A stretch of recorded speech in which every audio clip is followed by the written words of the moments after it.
Netherlands Nepal మధ్య జరిగిన అంతర్జాతీయ టీ20 క్రికెట్ మ్యాచ్ చరిత్రలో నిలిచిపోయింది. స్కాట్లాండ్ టీ20 ట్రై సిరీస్ లో భాగంగా జరిగిన మ్యాచ్ ఫ్యాన్స్ కి ఫుల్ కిక్ ఇచ్చింది. స్కాట్లాండ్, నెదర్లాండ్స్, నేపాల్ మధ్య ఈ ట్రై సిరీస్ జరుగుతోంది. నెదర్లాండ్స్, నేపాల్ మధ్య జరిగిన ఈ మ్యాచ్ 3 సార్లు టైగా మారింది. ఏకంగా 3 సూపర్ ఓవర్లు నిర్వహించి రిజల్ట్ ను రాబట్టారు.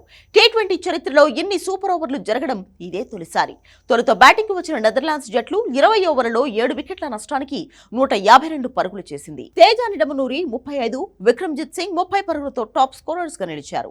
నెదర్లాండ్స్ అందించిన 153 పరుగుల లక్ష్యంతో బరిలోకి దిగిన నేపాల్ జట్టు కూడా సరిగ్గా 20 ఓవర్లలో 8 వికెట్ల నష్టానికి 152 పరుగులు చేసింది.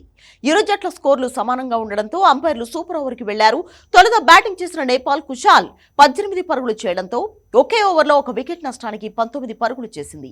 20 పరుగుల లక్ష్యంతో బరిలోకి దిగిన నెదర్లాండ్స్ మ్యాక్స్ డౌట్ 12 పరుగులతో రాణించడంతో 19 పరుగులు చేయగలిగింది. దాంతో మ్యాచ్ మళ్లీ టై అయింది.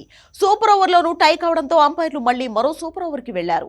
ఈసారి నెదర్లాండ్స్ జట్టు తొలుత బ్యాటింగ్ చేసి 1 వికెట్ కోల్పోయి 17 పరుగులు చేసింది. ఈజీగా విన్ అవుతుంది అనుకున్న నేపాల్ కూడా 17 పరుగులే చేసింది. దాంతో మూడో సూపర్ ఓవర్ కూడా తప్పలేదు. మూడో సూపర్ ఓవర్లో ఈసారి నేపాల్ ఫస్ట్ బ్యాటింగ్ కి దిగాల్సి వచ్చింది. నెదర్లాండ్స్ బౌలర్ జాక్ లయన్ ఝలక్కివ్వడంతో 1 పరుగు కూడా చేయకుండా నేపాల్ ఇన్నింగ్స్ ముగిసింది. మొదటి బంతికే రోహిత్ అవుట్ అవగా 4వ బంతికి రూపేష్ అయ్యాడు. 1 పరుగు లక్ష్యంతో బరిలోకి దిగిన నెదర్లాండ్స్ ఫస్ట్ బంతికే సిక్సర్ బాది థ్రిల్లింగ్ విక్టరీని అందుకుంది.